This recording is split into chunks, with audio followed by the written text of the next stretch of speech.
The fiat currency system is the most manipulated criminal system in the world because none of the currencies have any backing.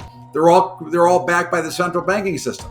And central banks have screwed England since the 1600s. The only thing that's going to help this country is when they get back to drill, baby, drill, and get the price of oil back down into the 40s, because 80% of everything in this country relates directly to fossil fuel. And if they can get that price down, you could then see inflation come down and actually the average American have some money in their pocket because they weren't spending so much. Inflation is nowhere near 2.8%.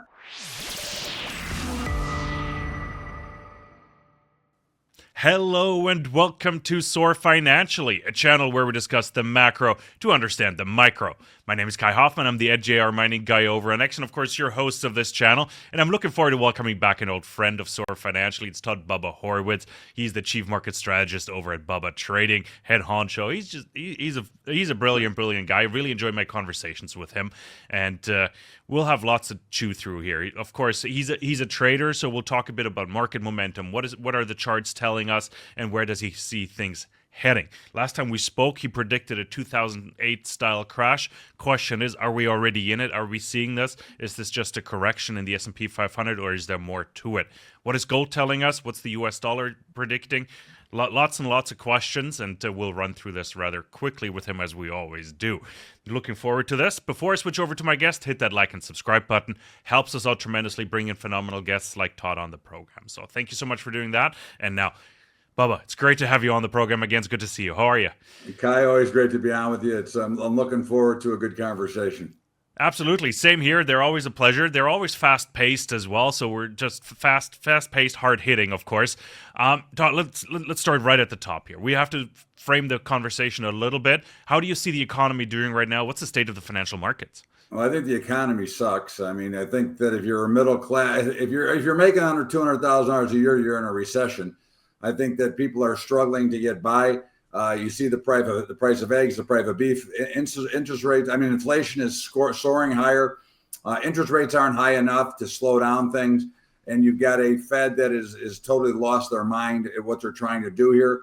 But again, remember that the markets and the economy don't necessarily have to go in the same direction at the same time.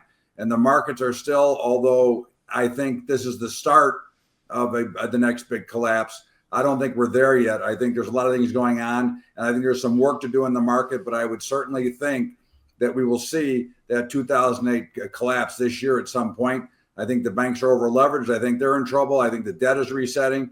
And I think that Americans, at least, have never been in this much credit card debt. Again, the numbers are unimportant because, again, with inflation and where we are, you go from one year to the next. When I started trading, the Dow was 800, so now it's 40,000. But the amount that they're in debt, the amount of people that are at the max limit paying the minimum payment has never been this high. And that will tell you why markets are slow, why volumes are light, and why there's a lot more trouble coming before it gets better. Yeah, just a fun fact. I saw that on X pop up sometime today. Is 62% of Americans can only afford a $2,000 emergency. Per se, that's apparently the highest it's ever been. So it's telling you something. People are hurting, and you brought up credit card debt, but there are other sectors as well, mortgage rates, but also auto loans. The delinquencies are extremely high as well. Is that a sector you look at, by the way?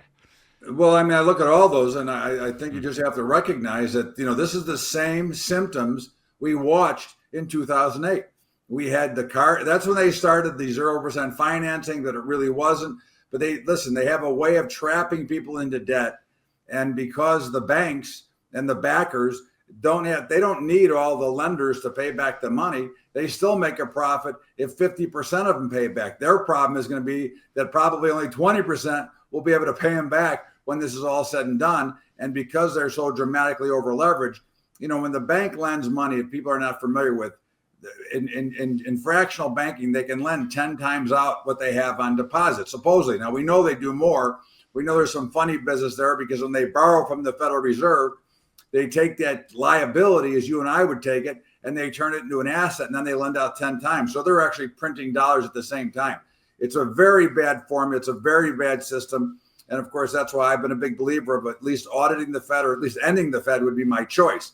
But again, I don't think that's going to happen, but I'd love to see a true audit because the things that they do are moronic in nature, and they have no clue at how the actual everyday American and how free markets really work.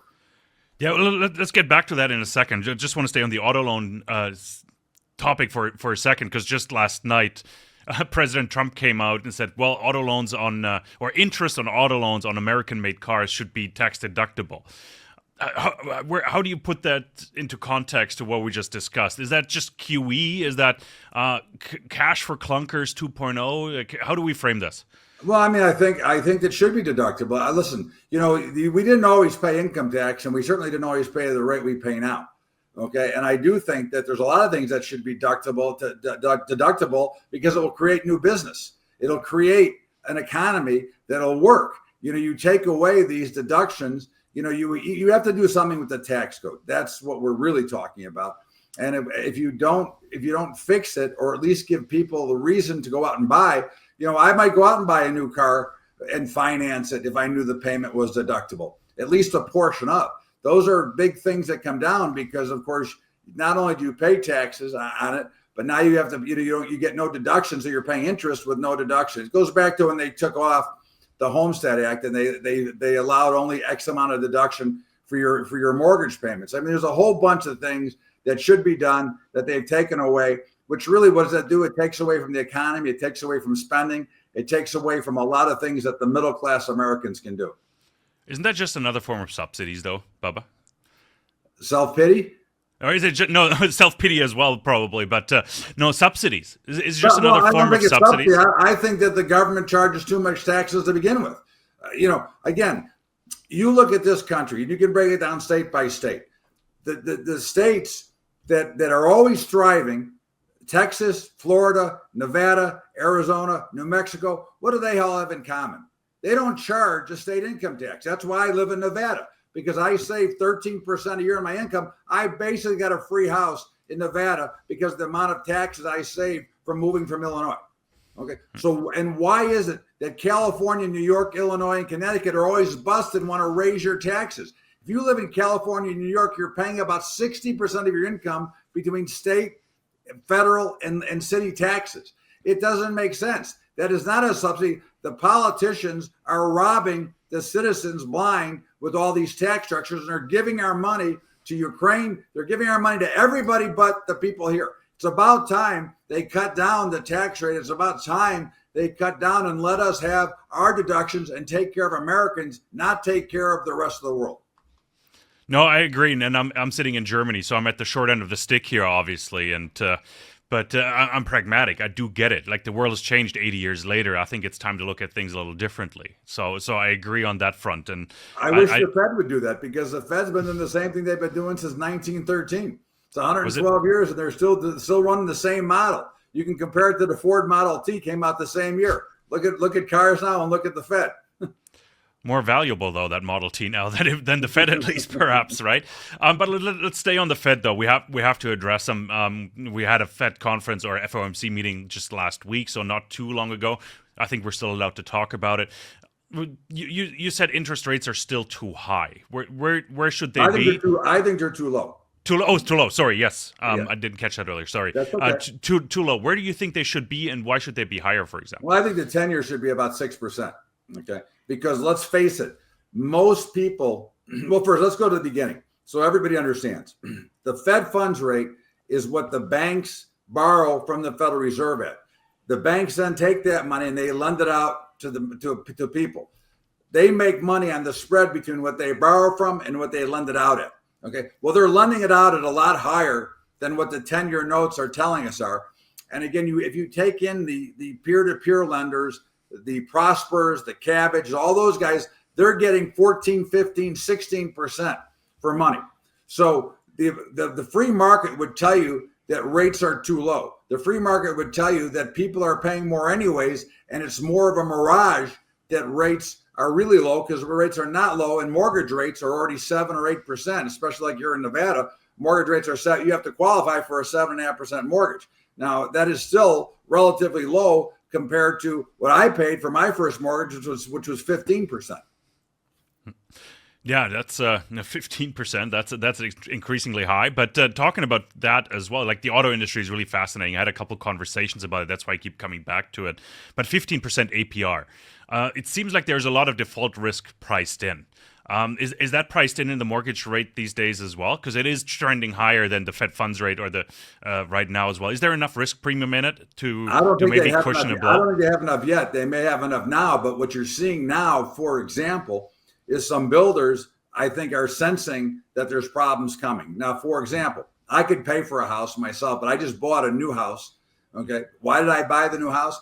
Because they gave me a finance deal, 2.5% for year one to 3.5% for year two, and I lock in at 4.5% forever.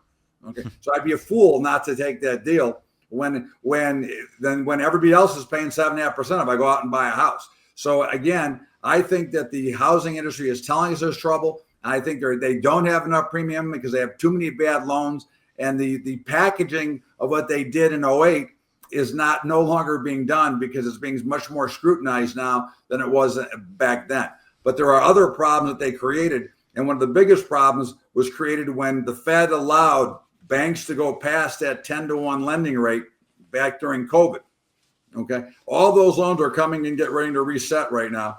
And then we'll really see if there's a problem. I mean, I really do not believe that the banks could pass a true stress test. If we sent in forensic accountants, I would venture to say we'd find that these banks are in trouble and way over leveraged.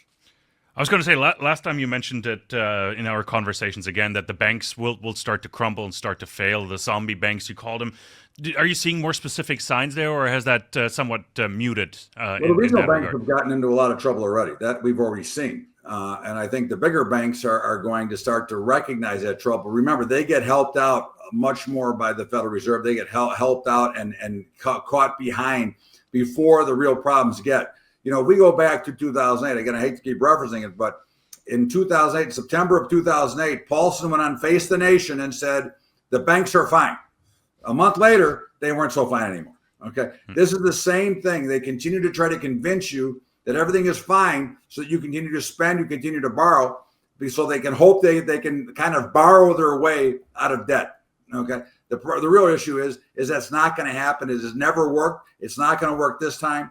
And this is all due to the Federal Reserve and we're trying to bring interest rates down in a market that we have no business bringing rates down because inflation is still going through the roof. Yeah, no, we'll touch on inflation. I just want to stay on the banks for a second because I'm trying to figure out, we've started installing like things like Basel regulations, Basel 1, 2, and 3 here. Do you think that wasn't enough to support the banks here? You think that just the regulation was just, what do you call it, putting lipstick on a pig? I don't know. Well, I think that's a pretty good explanation. I don't think that we really get the proper scrutinization of what banks actually do. And I think that, you know, again, you think about this for a minute. What other business could you make billions of dollars, okay?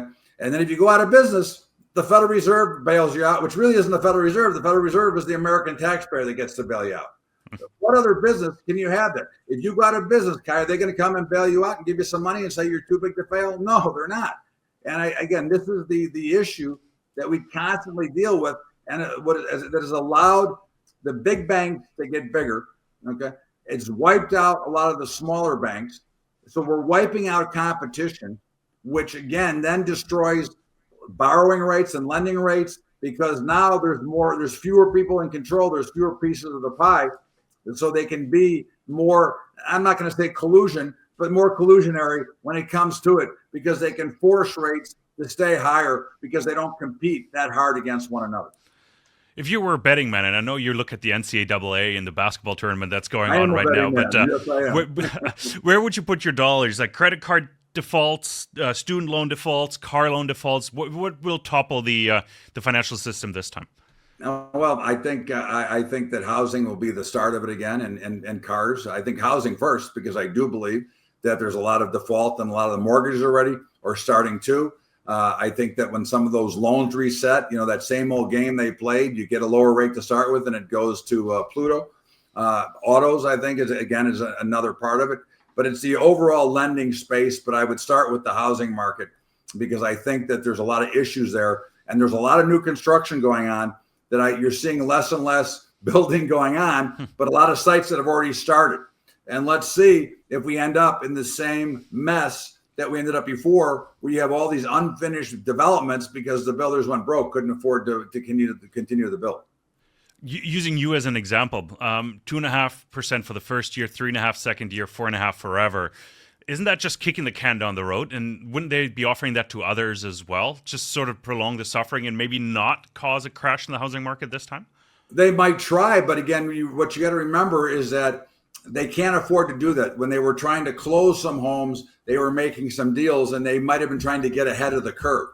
But even at those rates, the average consumer doesn't have the money for the down payment. They don't have the money to get there, and they don't have the funding behind them. So, again, you have to be able to at least come up with a down payment to get a deal. And if you can't, who's going to underwrite the mortgage? That's one of the things we always have to look at, because there are people that are going to underwrite it, and they've made a lot of exceptions in the past. But once the trouble starts, it's always the same thing. The trouble will start with the banks, and they'll start looking to call on some loans. It's the same thing they do with farmers, Kai. Farmers borrow a tremendous amount of money from the banks. They pay about 2 to 3% more than anybody else over, because it's considered risk capital. But what happens when the crops look bad? The banks start their forced liquidation. Okay, that's their first step, and that's what I think you'll start to see happening. They'll start forcing people out. They'll start looking to move things, and I think that they're going to fail, because I don't think there's enough capital around in the people that they're dealing with. Listen, the wealthy love these times because they get to capitalize on the misery of others. And I think when you watch this, you're going to see that these houses, they can give them away for free. People can't afford the insurance. They can't afford the rest that goes with it. There's a lot more of expense than just the mortgage rate on your house. Todd, I'm enjoying this, and I'm going to challenge you just a little bit more here on this topic, because like in Germany where I live, 52.4% live in, and that's the highest rate, by the way, in rented apartments or in rented housing accommodation. Do you see potentially a structural change coming up where the American dream is maybe not owning a home anymore, but owning a condo or so instead? Might there be a structural change coming up in the U.S. to sort of offset that? Thought, but again, I have to ask you the question: why would you want to own or rent if you could potentially afford to own? Because then you have control over your own residence. Listen. I get that argument. I love this, by the way. Sorry, it's just like quite interactive today. But the fun fact that I shared earlier today: 62% only can only afford a $2,000 emergency right now. So down payments are not an option for many, right? So I'm just looking for ways here. I mean, there's renting is way up. When you force everybody to rent because they can't afford the down payment, what happens to rents? Ask BlackRock how much money they're making right now with all the property that they own. Okay, because they sucked out all this property, all this rental property, and they're just making a fortune because of the monster rents that people have to pay. So again, I go back and say your first expense. I mean, this goes back to basic time and value of money. Is that your first expense should be pay off your credit cards before you invest, before you do anything. You should have no credit card debt, because the interest rate you're paying on the credit card, you'll never make that much money investing. Okay. No. Then you got to go and find a home and build a home, because most people don't know how to save their money. Let's be honest. Okay. Most people end up at 65, 66, 67 years old, and they're working at Walmart and they're pushing shopping carts because they couldn't save enough in their RA. But the nice thing about owning your own home, at least you're building equity. No, you're not making a great return on the home, because again, if you did the math and you could invest it properly, you'd make more investing it. But it is like a forced savings, because you do build equity, and it does give you access to emergency cash if you need it through a line of credit, through your house or whatever. So again, I think that we look at this in a backwards way, and when too many people are renting, all that's really happening is rents are going higher because people can't afford it, but they do have to have a place to live. That's why we end up with so many homeless in this country, because they can't afford the rent. They can't afford a house. What do? They live in the street. Yeah. No, interesting discussion. I appreciate you humoring me and going on this excursion here with me, Todd. Anywhere you want, guy, brother. We're good. This is fun. This is fun. I'm enjoying it. But we have to talk inflation now. You mentioned inflation will be ticking higher. Personally, I was very surprised to see the February number dip below the January number, only 2.8%. Those are the official numbers that I have to go by, not the felt inflation or paying $1 for one egg, right? Where's inflation headed? Let me first ask a question. We know what the numbers that are reported. Do you, Kai Hoffman, believe those numbers? No. I don't know if I can say BS on here, but I call BS. Okay. Yeah. Inflation added 10 to that, so it's 12.8%, and we're still higher than that. Look at the price of food. Look at what happens when you go to the grocery store. Okay. The only thing that's going to bring inflation down is not the morons at the Fed trying to manipulate and play with interest rates, not the fiat currency system that is totally cartel based. Okay. The only thing that's going to help this country is when they get back to drill, baby, drill, and get the price of oil back down into the 40s, because 80% of everything in this country relates directly to fossil fuel, from the manufacturing of some products to delivery of other products. And if they can get that price down, you could then see inflation come down, and actually the average American have some money in their pocket because they weren't spending so much for heating, for gas, for their products they buy at the store. Inflation is nowhere near 2.8%. That is a stupid number to come out. It's kind of like the jobs number, though. That's all garbage as well. Yeah. I love this. I'm going to take this another interesting direction. So from my perspective, from Germany, your gas is half the price, right? So depending on where you are in the States, California is more expensive, but some places the gallon is like $2.70. I looked it up last week, I think. Between $2.70 and about $3.20 is sort of the lowest range I've been seeing. And I get the case for lower energy costs. The question is, though, in a global comparison, like how much lower should it go to make a meaningful impact? Like $2.70 a gallon, in my opinion, and that's, again, the European perspective where we pay twice as much. And you get a lot more benefits there too. You got true. So the point is like how much is where's cheap? Like what is cheap for you? Because on a, like, let's say even 10-year average, $2.70 is still a very cheap rate for a gallon. Last time Trump was in office, gas was in Texas. Gas was under $2. Oh wow. Okay. Now even in Nevada, gas is high because we have no pipeline. We have to truck it in, so we have to pay for that. We get the pleasure of paying for that. But I believe that you can get gas down to $2.20. And again, it depends on who you are, right? I don't drive all that much. I mean, I drive the 10 miles to the golf course or to the casino. That's about my driving. I fill up about once every 2 weeks. But for the average guy who's out, got to be in his car driving, I mean, you knock gas down to $2 or $2.20, and all of a sudden they're putting an extra $50 a week in their pocket. And that doesn't account, Kai, the amount, plastics, water bottles take oil to make. Okay. Delivery from the trucks to the store take money. Everybody adds on their surcharges or whatever it is because of the money and because of the price. So if they bring all that down to everybody, it's going to bring down the prices of everything that we do, and it puts us in a better, stronger position. And I think that's why we need to see energy come down, because again, energy is 80% of our economy. I don't believe in the green environment.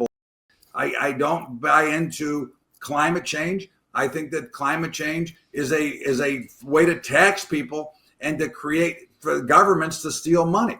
That's what I think of climate change. Now, if you do really believe in climate change, then we shouldn't be dealing with electric. We shouldn't be dealing with solar or wind. Go to nuclear power.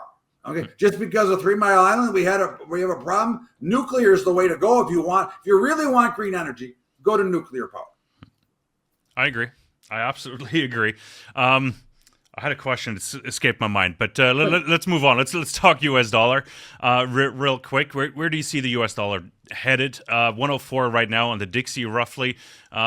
Is that good? Is that bad? What's it telling you? And where do you think it's headed?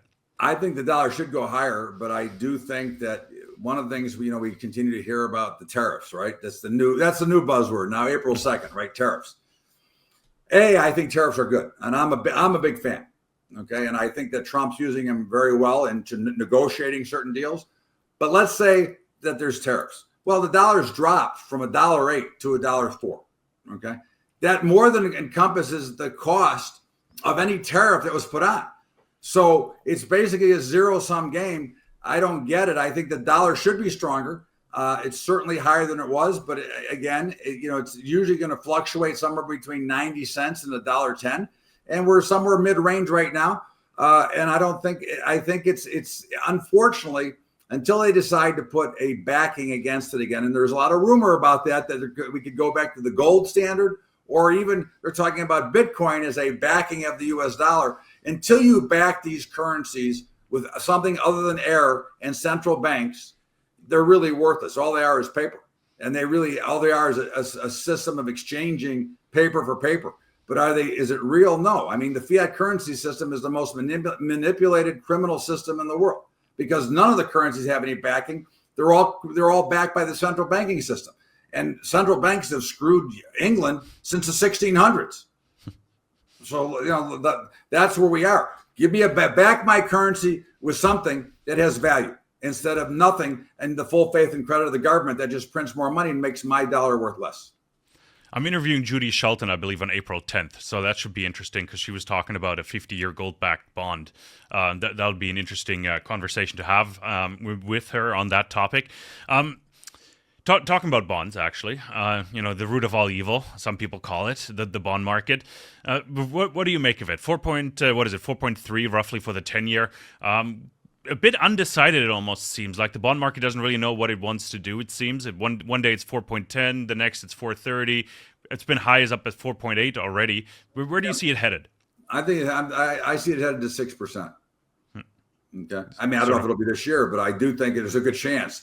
I think that a lot of this stuff is going to collapse, and interest rates are going to have to be higher. And I think that we do see a 6%. You're already seeing it in a lot of the CDs that are being offered right now. I mean, there's even, I've got some of my money in CDs at 5.25. Okay. And, of course, the 10-year is going to want to compete with that as well, right? They want the money. So I think that you're going to see higher interest rates. Again, all that's keeping them right now is the hopes and dreams that the Federal Reserve is going to make some more cuts, but everybody forgets that that's really not a cut to the bond market or to us. It's only a cut of the lending rate to the other banks. So I think that you're going to see interest rates run higher. And if the Fed would step away and let the free market trade, you would see 6% in a heartbeat, because there is a demand for money, but not everybody can get it at the rates that they think they should be getting it at.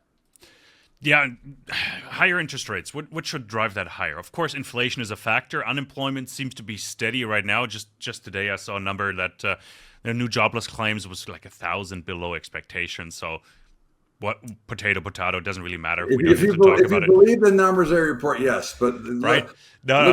Look at the amount of homeless around the street. And the real problem is, Kai, is there's many different forms of unemployment that you can look at. There's the U3, which is what they use, which does U6, which counts people that are actually giving up. The number of people that continue to give up looking for jobs continues to rise, but that doesn't show up in the U3. It only shows up in the U6, but they don't show that. So that's, again, there's always a story, and we know that government as a rule is going to tend to report things in their favor.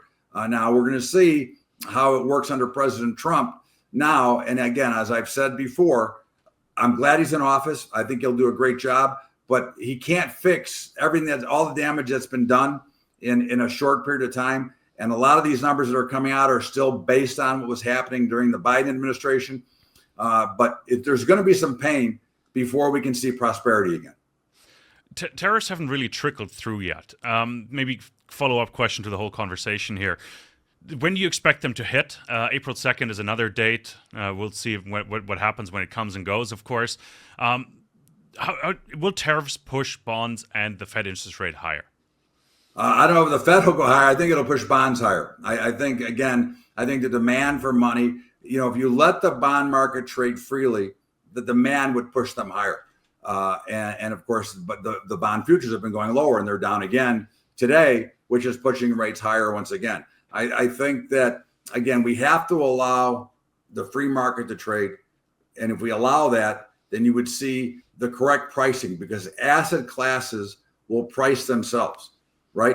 You sell your house, you're offering it for X, somebody offers you Y, you'll usually meet somewhere in the middle. That is called price discovery. Unfortunately, the new Federal Reserve, and the Federal Reserve that was actually built by Alan Greenspan, so we go back to 1980, has been not a true free market. That has been the problem in the interest rate market over the years, and has really allowed the big benefactors are the people that have money that we can borrow. I mean, a guy like me, that I could pay for my house, but why I can make more than what I borrowed at. So why wouldn't I take the money and use it? Which is a big problem that they don't count for. And those are the issues that I think, and I wish they would just allow free markets to trade. I think that's why you're seeing a lack of volume in the regular markets right now, because nobody can really afford to trade, and they're really not letting them trade freely.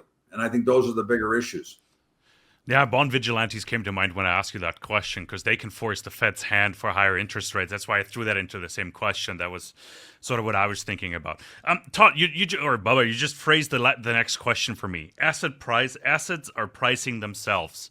Gold marked a new all-time high as we're speaking. Is gold pricing itself? And B, is it finally a free market? I don't know that it's still a free market yet. I think that right now you've caught some shorts. You've got some people that are buying gold. I think you now have to me, this looks like the final chase for a while. The last of the shorts are trying to get out now because they're now afraid that it could go to 4,000 and higher. Again, listen, I love gold. I think gold is a great asset to own, along with silver and platinum. But if we're talking about gold, I think that gold is a little bit overbought in here, and I would expect a pullback with an opportunity to buy. But remember, gold is telling you that inflation is going higher. Gold is telling you possibly that if we do go back to a gold-backed security or a gold-backed bond, then that would also create the demand. And the other thing is that people are starting to buy gold because they're afraid, because there's other issues going on, and because at some point, if the world continues the way it's going, you may need gold as a real currency again. As actually, as we go back into the 1800s, when you would carry a little pouch with the gold and silver in it.